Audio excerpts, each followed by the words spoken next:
Captain America Brave New world captain আমেরিকার 4 নম্বর movie, যেখানে আমরা নতুন এক ক্যাপ্টেনকে দেখতে পাবো। যারা মার্ভেলের আগে সব মুভি দেখেছো তারা তো নিশ্চয়ই জানো, অ্যাভেঞ্জার্স এন্ডগেম মুভি শেষে আমাদের আগের ক্যাপ্টেন মানে স্টিভ রজার্স অতীতে টাইম ট্রাভেল করেছিল। তবে স্টিভ তার বাকি জীবন পেগি কার্টারের সাথে কাটিয়ে দিয়েছিল, যার কারণে স্টিভ ওল্ড হয়ে গিয়েছিল। এরপর স্টিভ স্যাম উইলসন মানে ফ্যালকনকে শিল্ড দিয়ে নতুন ক্যাপ্টেন আমেরিকা বানিয়েছিল। অর্থাৎ এই মুভিতে ফর্মার ফ্যালকন স্যাম উইলসনকে ক্যাপ্টেন আমেরিকা হিসেবে দেখা যাবে এবং একই সাথে রেড হাল্ককেও দেখা যাবে। রেড হাল্ক কতটা পাওয়ারফুল সেটাও আমরা জানতে পারবো। তোমাদের জন্য একটানা কাজ করে এত দ্রুত ক্যাপ্টেন আমেরিকা ব্রেভ নিউ ওয়ার্ল্ডের এক্সপ্লেইন নিয়ে এসেছি। সাপোর্ট জানানোর জন্য ভিডিওতে লাইক তো করতেই পারো। তো আর কথা না বাড়িয়ে চলো শুরু করি Captain America Brave New World movie explain. So hello everyone, welcome to Farad's fiction. আমি ফরাদ আছি তোমাদের সাথে।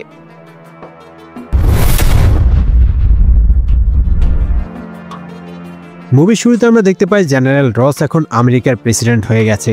তোমাদের হয়তো এই জেনারেল থেডিয়াস থান্ডারবোল্ট রসকে অচেনা লাগছে, কিন্তু এই রসই হচ্ছে দি ইনক্রেডিবল হাল্ক মুভি জেনারেল রস। মূলত ইনক্রেডিবল হাল্ক মুভি জেনারেল রস চরিত্রে অভিনয় করা অ্যাক্টর বাস্তব জীবনে মারা গেছে, যার কারণে এই অ্যাক্টরকে কাস্ট করা হয়েছে। প্রেসিডেন্ট রস এখানে জনগণের উদ্দেশ্যে বলে, গত কয়েক বছরের পৃথিবীর অর্ধেক মানুষ গায়েব হয়ে যাওয়া, ভারত মহাসাগরে সেলেস্টিয়ালের ইমার্জেন্স, এই সব কিছু একসাথে মিলে মোকাবেলা করতে হবে। প্রেসিডেন্ট রসের থিম হচ্ছে টুগেদার মানে একসাথে হয়ে কাজ করা। তবে প্রেসিডেন্ট রসের আগের কাজের জন্য সে এখনও ক্রিটিসাইজ হচ্ছে। ব্যানারকে হাল্ক বানানো, অ্যাবোমিনেশনকে তৈরি করা, যে অনেক ডিস্ট্রাকশন করেছিল, এই সব কিছুর জন্যই প্রেসিডেন্ট রসই দায়ী ছিল। এরপর আমরা একটা প্রিজনে মানে জেলখানায় একজনকে দেখতে পাই, আর প্রেসিডেন্ট রস কোনো কারণে কিছু সময় পরপরই একটা পিল খাচ্ছিল। এই সব কিছুর কানেকশন একটু পরেই জানা যাবে। এরপর 5 মাস কেটে যায়। স্যাম উইলসন মানে ক্যাপ্টেন আমেরিকা কোনো একটা মিশনে এসেছে, আর তাকে ইনফরমেশন দিয়ে হেল্প করছে অ্যাকুইন টরিস। এখানে বলে রাখি, আমি এই মুভিতে যতবার ক্যাপ্টেন আমেরিকা বলবো তোমরা বুঝে নেবে সে হচ্ছে স্যাম উইলসন। আগের অভ্যাস থেকে হয়তো ক্যাপ বলে স্টিভ রজার্সের ছবি মাথায় আসতে পারে। সো এখানে ক্যাপ কিছু হস্টেজেসকে উদ্ধার করতে এসেছে। সার্ভেন্ট সোসাইটির লিডার সাইডউইন্ডার এখানে কিছু পাদ্রীকে আটকে রেখে কোনো এক বায়ারের কথা জিজ্ঞেস করছে। সাইডউইন্ডার কোনো এক আননোন বায়ারের জন্য একটা প্যাকেজ চুরি করেছে, সেটা উদ্ধার করার জন্য ক্যাপ্টেন আমেরিকা এখানে এসেছে। তবে প্যাকেজে কি আছে সেটা ক্যাপ্টেনকেও বলা হয়নি। ভিতরে গিয়ে ক্যাপ্টেন হস্টেজেসদেরকে উদ্ধার করে, তবে সাইডউইন্ডার তার লোকদেরকে দিয়ে প্যাকেজ অন্য জায়গায় পাঠিয়ে দেয়। এদিকে ক্যাপ্টেন সাইডউইন্ডারকে ধরতে যায়, অন্যদিকে টরিস ফ্যালকনের স্যুট পরে প্যাকেজ উদ্ধার করতে যায়। সাইডউইন্ডারকে ধরতে গেলে ক্যাপকে একজন 1 ভার্সেস 1 ফাইটের জন্য চ্যালেঞ্জ করে। সেখানে ভালো একটা ফাইট হয়, ক্যাপ্টেন ফাইটে জিতে যায়। তবে এই সুযোগে সাইডউইন্ডার পালিয়ে যায়। এদিকে প্রেসিডেন্ট রস তার ওয়াইফের কবরে ফুল দিতে যায়। রসের থেকে আমরা জানতে পারি তার মেয়ে ব্যাটি এখনও তার সাথে কথা বলে না, মানে ইনক্রেডিবল হাল্ক মুভিতে যা ঘটেছিল এরপর থেকে ব্যাটি তার বাবার সাথে কথা বলে না। ব্যাটি বিশ্বাস করে না তার বাবা এখন ভালো হয়ে গেছে। রসকে জানানো হয় ক্যাপের মিশন সাকসেসফুল হয়েছে। টরিস যেহেতু এখন নতুন ফ্যালকন হতে যাচ্ছে, তাই টরিসের কমব্যাট ট্রেনিং এর দরকার। ট্রেনিং করার জন্য স্যাম টরিসকে প্রথম ব্ল্যাক সুপার সোলজার আইজিয়া ব্রেডলির কাছে নিয়ে যায়। আইজিয়া ব্রেডলিকে এর আগে আমরা ফ্যালকন এন্ড উইন্টার সোলজার সিরিজে দেখেছিলাম। আইজিয়া একজন সুপার সোলজার, আর তাকে 30 বছর আটকে রেখে তার উপর এক্সপেরিমেন্ট করা হয়েছিল।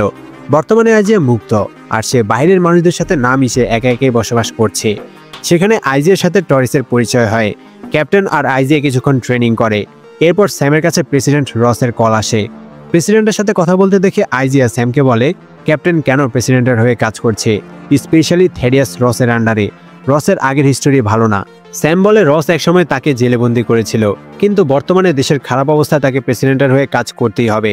রস কখনোই চেঞ্জ হবে না, কিন্তু সে বর্তমানে আমেরিকার প্রেসিডেন্ট, আর কোনো উপায় নেই। প্রেসিডেন্ট স্যাম আর টরিসকে হোয়াইট হাউসে ইনভাইট করেছে।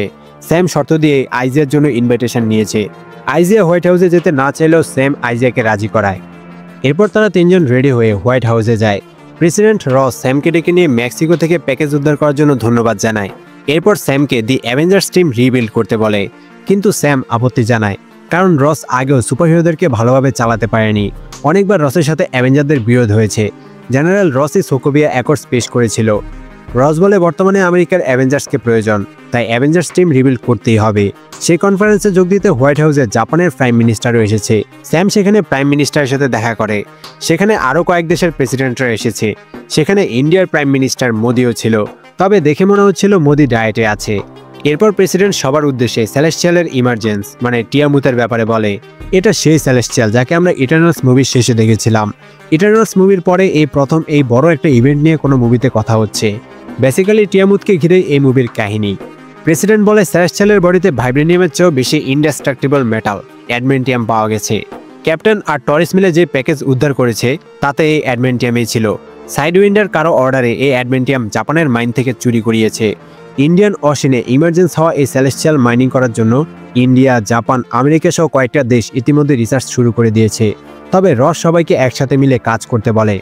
তখনই হঠাৎ একটা গান বেজে ওঠে আর আইজিয়া ব্রেডলি চেয়ার থেকে উঠে একজন গার্ডের থেকে গান নিয়ে প্রেসিডেন্টের দিকে ফায়ার করতে শুরু করে। এমন আরও 4 জন গেস্ট প্রেসিডেন্ট আর অন্যান্য দেশের প্রধানদেরকে অ্যাটাক করতে শুরু করে। তবে লাকিলি কারোর কিছু হয় না। স্যাম, টরিস আর সিকিউরিটি গার্ডরা মিলে তাদেরকে ধরে ফেলে। আইজিয়া হোয়াইট হাউস থেকে বের হয়ে পালিয়ে যেতে চাইলে স্যাম আইজিয়াকে থামতে বলে। আইজিয়া থেমে যায়। আইজিয়া বুঝতে পারে না সে বসা অবস্থা থেকে এখানে কিভাবে আসলো। মানে আইজিয়া যে মাত্র প্রেসিডেন্টকে অ্যাটাক করেছিল সেই ব্যাপারে তার কিছুই মনে নেই। স্যাম বুঝতে পারে কেউ একজন আইজিয়ার মাইন্ড কন্ট্রোল করে প্রেসিডেন্টের উপর অ্যাটাক করিয়েছে। প্রেসিডেন্টের উপর অ্যাটাক করার দায়ে আইজিয়াকে গ্রেপ্তার করা হয়। এরপর স্যাম প্রেসিডেন্টের সাথে দেখা করতে যায়। রসের সিকিউরিটি অ্যাডভাইজার রুথ ব্যাট সেরাপ জানায় আইজিয়া সহ মোট 5 জন অ্যাটাক করেছিল, যারা সবাই এক্স মিলিটারি। যেহেতু স্যামের ফ্রেন্ড আইজিয়া প্রেসিডেন্টের উপর অ্যাটাক করেছে, তাই স্যামকে ইনভেস্টিগেশন থেকে দূরে থাকতে বলা হয় আর স্যামকে ডিসমিস করে দেওয়া হয়। এখানে কোনো কারণে রস আবারও লুকিয়ে একটা পিল খায়। স্যাম জেলে গিয়ে আইজিয়াকে সবকিছু খুলে বলতে বলে। আইজিয়া বলে তার কিছুই মনে নেই। স্যাম বলে সে যেভাবেই হোক আইজিয়াকে নির্দোষ প্রমাণ করবেই। টরিস হোয়াইট হাউসের সিসিটিভি ফুটেজ হ্যাক করে দেখতে পায় কনফারেন্স শুরু হওয়ার আগে আইজিয়ার ফোনে ফ্ল্যাশ হচ্ছিল। অন্য একজন শুটারের ফোনও সেমভাবে ফ্ল্যাশ হয়েছিল। তার মানে এভাবেই মাইন্ড কন্ট্রোল করা হয়েছে। এদিকে প্রেসিডেন্টের সিকিউরিটি হেড রুথও সিসিটিভি ফুটেজ দেখে বুঝতে পারে প্রেসিডেন্টের উপর অ্যাটাক অন্য কেউ করিয়েছে। বলে রাখি এই রুথও একজন উইডো, ব্ল্যাক উইডো। মানে নাতাশা রোমানভ যেমন ট্রেন্ড ফাইটার ছিল, তেমনি এই রুথও একজন ট্রেন্ড ফাইটার। অন্যদিকে রস ভয়ে ভয়ে কোনো একটা প্রিজনের গার্ড কুপারকে কল করে জিজ্ঞেস করে সেখানে যাকে আটকে রাখা হয়েছে সে বন্দি আছে কিনা। রুথ জানায় সে জেলেই আছে, কিন্তু কে এই ব্যক্তি যাকে রস ভয় পাচ্ছে আর জেলে আটকে রেখেছে সেটা তো একটু পরেই জানা যাবে। এদিকে গাড়িতে করে যাওয়ার সময় সার্ভেন্ট সোসাইটির সে লিডার সাইডউইঙ্গার স্যামের গাড়িতে অ্যাটাক করে। সাইডউইঙ্গার আর স্যামের মধ্যে একটা হ্যান্ড টু হ্যান্ড ফাইট হয়। এতে স্যাম কিছুটা আহত হয়ে যায়। তবে শেষমেশ স্যাম সাইডউইঙ্গারকে আটকে ফেলে। মূলত সেই বায়ার যার হয়ে সাইডউইঙ্গার কাজ করে সেই ক্যাপ্টেনকে মারার জন্য টাকা দিয়েছে। তখন সেই আননোন বায়ার স্যামকে কল করে বলে সামনে আরও বড় বিপদ আসছে। এদিকে হোয়াইট হাউসের মতো সেফ জায়গায় প্রেসিডেন্টের উপর অ্যাটাক হয়েছে, যার কারণে জাপানের সাথে আমেরিকার মিত্রতার সম্পর্ক ভেঙে গেছে। অন্যান্য দেশের প্রধানরা বলে জাপান যদি ফিরে না আসে তাহলে তাদের মধ্যেও আর মিত্রতা বজায় থাকবে না। স্যাম ফিরে এসে টরিসকে লাস্ট কল থেকে সে বায়ারের ফোন ট্রেস করতে বলে। স্যাম দেখতে পায় আইজিয়া খুব কাছ থেকে প্রেসিডেন্টকে ফায়ার করেছিল, যেটা মিস হওয়ার কথা না, কিন্তু প্রেসিডেন্টের গায়ে গুলি লাগেনি। এর মানে এই অ্যাটাক রসকে মারার জন্য করা হয়নি, এর পিছনে আরও বড় কোনো প্ল্যান আছে। টরিস জানায় বাইরের লোকেশন দেখাচ্ছে ভার্জিনিয়ার ক্যাম্প ইকো 1 নামের একটা জেলখানায়। স্যাম আর টরিস এবার ক্যাম্প ইকো 1-এ যাওয়ার জন্য রওনা দেয়। এদিকে উইডো রুথ জেলে আইজিয়ার সাথে দেখা করতে গেলে তার সামনেই একজন অফিসার আইজিয়া বাদে বাকি 4 জনকে গুলি করে মেরে ফেলে। এরপর সেই অফিসার নিজেও সুইসাইড করে। এর মানে এই অফিসারকেও মাইন্ড কন্ট্রোল করা হয়েছে।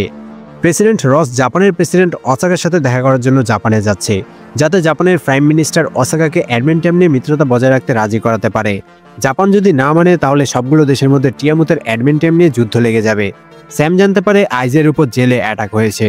টরিস ফিরে যাওয়ার জন্য বললে স্যাম বলে বায়ার হয়তো চাইছে যাতে তারা ফিরে যায়, এই জন্যই জেলে অ্যাটাক করিয়েছে, তাই তারা ফিরে যায় না। এদিকে আমরা যে দেখেছিলাম রস কোনো একজনকে একটা জেলে আটকে রেখেছে, সেখানের গার্ড কুপার প্রেসিডেন্টকে কল করে। তখন সেই প্রিজনার কুপারকে গুলি করে মেরে ফেলে। প্রিজনার প্রেসিডেন্টকে বলে প্রেসিডেন্টের কাছে সে তার জীবন ফিরে পেতে চেয়েছিল, কিন্তু প্রেসিডেন্ট তাকে 16 বছর ধরে সেই জেলে আটকে রেখেছে। এখন আর সে মুক্তি চায় না, এখন সে তার নিজের পথ নিজেই বেছে নিয়েছে। মূলত এই প্রিজনারই মাইন্ড কন্ট্রোল করে হোয়াইট হাউসে অ্যাটাক করেছিল, আর এটাই হচ্ছে সেই বায়ার যাকে স্যাম খুঁজছে।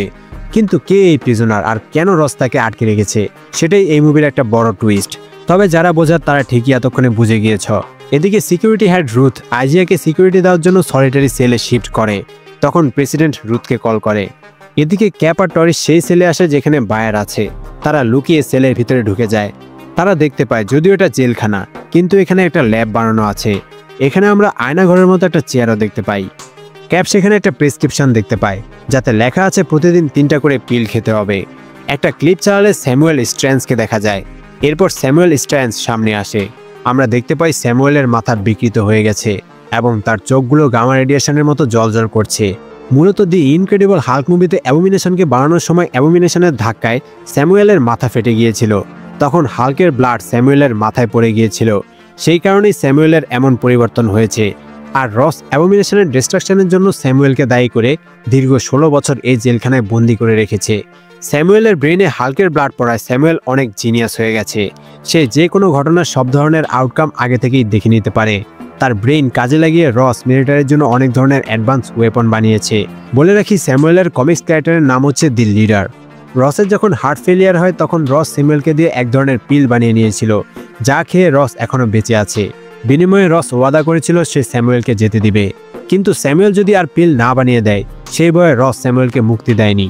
এরপর স্যামুয়েল সেখানের গার্ডদেরকে মাইন্ড কন্ট্রোল করে স্যাম আর টরিসের সাথে ফাইট লাগিয়ে সেখান থেকে বের হয়ে যায়। স্যাম আর টরিস তাদেরকে হারিয়ে বাইরে আসলে আরও কয়েকজন গার্ড চলে আসে। এমন সময় উইডো রুথ এসে গার্ডদের থেকে স্যাম আর টরিসকে বাঁচায়। মূলত প্রেসিডেন্টই রুথকে এখানে স্যামুয়েলকে আটকাতে পাঠিয়েছিল। এরপর তারা সেল থেকে বাইরে বের হলে আর্মি এসে ক্যাপ আর টরিসকে অ্যারেস্ট করে, কারণ তারা একটা রেস্ট্রিক্টেড জায়গায় চুরি করে প্রবেশ করেছে। তখনই সেখানে একটা গান বেজে ওঠে, যেটা দিয়ে মাইন্ড কন্ট্রোল করা হয়।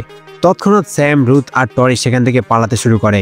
আর্মিরা তাদের উপর ফায়ার করে, তবে তারা কোনো মতে গায়ে নিয়ে পালিয়ে যায়।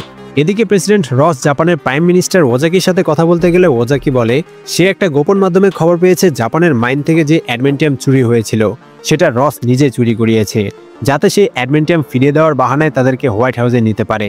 তাই জাপান আর আমেরিকার সাথে মিলে কাজ করবে না। মূলত স্যামুয়েল এখানে জাপানের প্রাইম মিনিস্টারকে এই তথ্য দিয়েছে, যাতে জাপান আর আমেরিকার মধ্যে ঝামেলা লেগে একটা যুদ্ধ শুরু হয়। ফিরে এসে রস জানতে পারে জাপানের প্রেসিডেন্ট সেলেস্টিয়াল আইল্যান্ড দখল করার জন্য অ্যাডভান্স নেভি সেখানে পাঠাচ্ছে। ইন্ডিয়া আর ফ্রান্স নিজেদের মধ্যে প্ল্যান তৈরি করছে। এসব শুনে রস রেগে গিয়ে টেবিলে ঘুষি মারলে টেবিলে ফাটল ধরে যায়। রস ইমিডিয়েটলি সেলেস্টিয়াল আইল্যান্ডে ফোর্স পাঠাতে বলে। এবার তারা জাপানের অ্যাডমেন্টিয়াম সহ পুরো আইল্যান্ডে দখল করে নেবে। অন্যদিকে স্যাম, টরিস আর রুথ ভার্জিনিয়ার সাইড উইঙ্গের সাথে কথা বলতে যায়। সেখানে স্যামুয়েলের ল্যাব থেকে আনা রসের সেই পিল একজন সোলজার ডাফিকে দিয়ে টেস্ট করে জানাতে বলে এতে কি আছে। এরপর সাইড উইঙ্গার থেকে জানতে পারে স্যামুয়েল এই সবকিছু করেছে রসের আসল রূপ পৃথিবীর সামনে দেখানোর জন্য, জাপান আর আমেরিকার মধ্যে যুদ্ধ লাগানোর জন্য। স্যাম জানতে পারে রস ইতিমধ্যে সেলেস্টিয়াল আইল্যান্ডে চলে গেছে, সেখানে কোনো প্রকার অ্যাটাক করা হলে যুদ্ধ লেগে যাবে। তাই স্যাম, টরিস আর রুথ দ্রুত সেখানে প্রেসিডেন্ট রসকে স্যামুয়েলের প্ল্যানের ব্যাপারে বলতে যায়। তারা গিয়ে রসকে সব বুঝিয়ে বলে। রস আর স্যাম প্রাইভেটে কথা বলে। স্যাম বলে স্যামুয়েল এমন একটা টেকনোলজি আবিষ্কার করেছে যার মাধ্যমে সে যে কারো মাইন্ড কন্ট্রোল করতে পারে। হয়তোবা সে রসের মাইন্ডও কন্ট্রোল করছে, যেটা রস টের পায়নি। স্যাম যখন রসকে বারবার স্যামুয়েলের ব্যাপারে জিজ্ঞেস করে তখন রস বলে ওঠে সে মারা যাচ্ছিল, আর স্যামুয়েলের বানানো পিল খেয়ে সে বেঁচে আছে। আর অ্যাবোমিনেশন এবং হাল্কের কারণে যা হয়েছে সেটার দায়ভার একজনকে নিতে হতো, তাই স্যামুয়েলের উপর সেই দায়ভার দিয়ে তাকে জেলে পাঠানো হয়েছে। এরপর রস ইমোশনাল হয়ে বলে সে গত 16 বছর ধরে দেশের জন্য নিজের সর্বোচ্চ দিয়ে কাজ করছে, কিন্তু তার মেয়ে ব্যাটি এখনও তার সাথে কথা বলে না। সে ব্যাটিকে নিয়ে চেরি ব্লসম দেখতে যেত, কিন্তু হাল্কের পিছনে আর্মি লাগানোর পর যা ঘটেছে তারপর থেকেই রস আর ব্যাটির সাথে এখনো কথা বলেনি। স্যাম এখানে ক্যাপ্টেনের মতোই রসকে বোঝানোর জন্য স্পিচ দেয়। এরপর তারা দেখতে পায় দুইটা F-18 জেট অর্ডারের বাইরে গিয়ে জাপানের জাহাজের উপর অ্যাটাক করছে। মূলত স্যামুয়েলে এই দুজন জেট পাইলটের মাইন্ড কন্ট্রোল করে জাপানের জাহাজের উপর অ্যাটাক করাচ্ছে, যাতে জাপান আর আমেরিকার মধ্যে যুদ্ধ শুরু হয়। ক্যাপ্টেন আর ফ্যালকন মিলে জেটগুলোকে আটকানোর চেষ্টা করে। জেট থেকে অনেকগুলো মিসাইল ছোড়া হয়, তবে ক্যাপ আর ফ্যালকন সেগুলোকে ডিস্ট্রয় করে দেয়। শেষের একটা মিসাইল আটকাতে গিয়ে ফ্যালকন অনেকটা আহত হয়ে যায়। এদিকে স্যামুয়েল প্রেসিডেন্টকে কল করে উস্কানি দিতে থাকে, যার কারণে প্রেসিডেন্টের মধ্যে পরিবর্তন আসতে শুরু করে। স্যামুয়েল রসকে পিল খাওয়া বন্ধ করে মনস্টারে পরিণত হয়ে জাপানের জাহাজগুলোকে ধ্বংস করে দিতে বলে আর ক্যাপ্টেনকে মেরে ফেলতে বলে। এদিকে ক্যাপ্টেন এক এক করে দুইটা জেটকে জাপানের জাহাজে অ্যাটাক করা থেকে আটকাতে সফল হয়। অন্যদিকে এজেন্ট টেইলর প্রেসিডেন্টকে এসে ডাক দিলে প্রেসিডেন্ট তার হুঁশে ফিরে আসে। সে আর মনস্টারে পরিণত হয় না। এতে জাপান আর আমেরিকার যুদ্ধ শুরু হতেও হয় না। ব্যর্থ হয়ে স্যামুয়েল অনেক রেগে যায়। এরপর আহত টরিসকে হাসপাতালে নেওয়া হয়। এখানে আমরা একজনের স্পেশাল ক্যামিও দেখতে পাই। স্যামের এই কঠিন সময়ে সান্ত্বনা দেওয়ার জন্য বাকি স্যামের সাথে দেখা করতে এসেছে। স্যাম বাকিকে বলে স্টিভ হয়তো তাকে শিল্ড দিয়ে ভুল করেছে, আর তার হয়তো সিরাম নেওয়ার দরকার ছিল, কারণ তার সামনের থ্রেট অনেক বড়। বাকি বলে সিরাম নিলে সবাইকে বাঁচানো সম্ভব হয় না। ক্যাপ্টেনও সিরাম নিয়েছিল, কিন্তু ক্যাপ্টেনও সবাইকে সবসময় বাঁচাতে পারেনি। স্যাম একজন নর্মাল হিউম্যান বিইং হয়েও তার বেস্ট করছে। এরপর বাকি সেখান থেকে চলে যায়। এদিকে সেই সোলজার ডাফি, যাকে স্যাম পিল টেস্ট করতে দিয়েছিল, সে জানতে পারে এই পিলগুলো গামা রেডিয়েশন দিয়ে বানানো হয়েছে। এই পিল খেলে রক্তের সাথে গামা রেডিয়েশন মিশে যায়। অর্থাৎ রস এতদিন ধরে যে পিল প্রতিদিন 3টা করে খাচ্ছে, তাতে রসের ব্লাডে অনেক পরিমাণে গামা রেডিয়েশন মিশে গেছে। তবে ডাফি স্যামকে এই নিউজ জানানোর আগেই স্যামুয়েল এসে এক ধরনের সাউন্ড ফ্রিকোয়েন্সি ব্যবহার করে ডাফির হার্ট বন্ধ করে মেরে ফেলে। এরপর স্যামুয়েল স্যামের কাছে গিয়ে নিজেকে সারেন্ডার করে।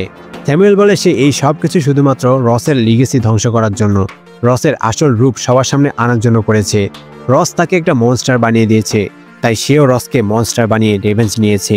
স্যাম বলে রস এখন বদলে গেছে, রস মনস্টার হবে না। স্যামুয়েল বলে যদি রস বদলে থাকে তাহলে স্যাম বেঁচে যাবে, আর যদি আগের মতোই থাকে তাহলে স্যাম মারা যাবে। স্যাম দ্রুত রসের কাছে যাওয়ার জন্য বের হয়ে যায়।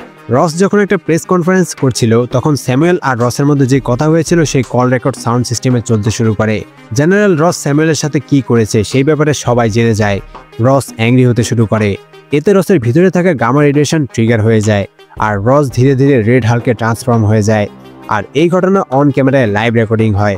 ক্যাপ্টেনও ততক্ষণে সেখানে চলে আসে, আর প্রথমবারের মতো আমরা সেখানে রেড হাল্কে দেখতে পাই। ক্যাপ্টেন আর রেড হাল্কের মধ্যে ফাইট শুরু হয়। আমরা এখানে দি ইনক্রেডিবল হাল্কের মতো একটা ম্যাড হাল্কে দেখতে পাই।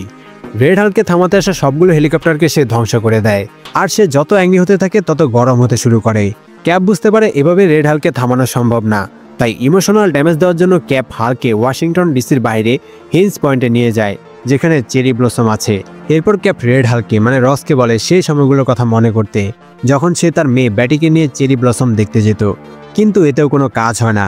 তাদের মধ্যে আবারও ফাইট শুরু হয়। স্যাম কিন্তু কোনো সুপার সোলজার না, কিন্তু তবুও স্যাম রেড হাল্কের সাথে ভালো একটা ফাইট করে। তবে ওয়াকান্ডা থেকে দেওয়া ভাইব্রেনিয়াম উইংস আর হেলমেট ক্যাপ্টেনকে এই ফাইটে অনেক হেল্প করে। তবে এক পর্যায়ে রেড হাল্ক স্যামের একটা উইংস ছিঁড়ে ফেলে।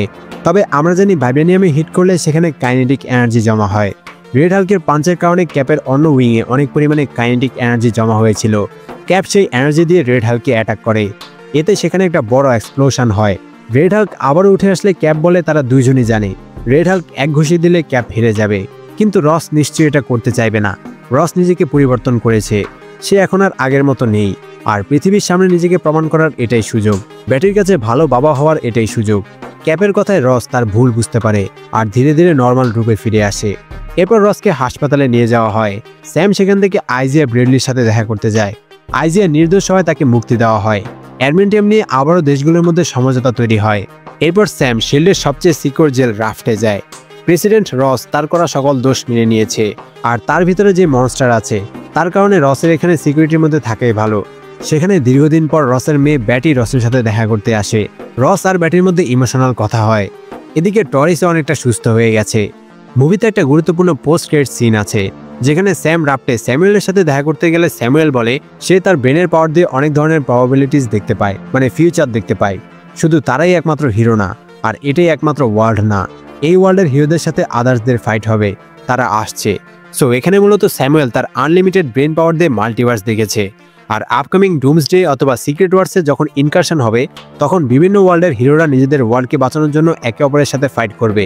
আর স্যামুয়েল এখানে এটার কথাই বলছিল। তো মুভি এখানেই শেষ হয়। কেমন লাগলো captain America Brave New world অবশ্যই কমেন্টে জানাবে। নতুন ক্যাপ্টেনকে তোমাদের কেমন লাগলো সেটাও কমেন্টে জানাতে ভুলবে না। তোমরা এই মুভিটাকে 10-এ কত দিবে জানাতে পারো। আর এক্সপ্লেইন ভালো লাগলে লাইক কমেন্ট এন্ড শেয়ার করে দিও। আর এরকম আরও এক্সপ্লেইন পেতে অবশ্যই সাবস্ক্রাইব করে বেল আইকন বাজিয়ে দিও। Bye bye.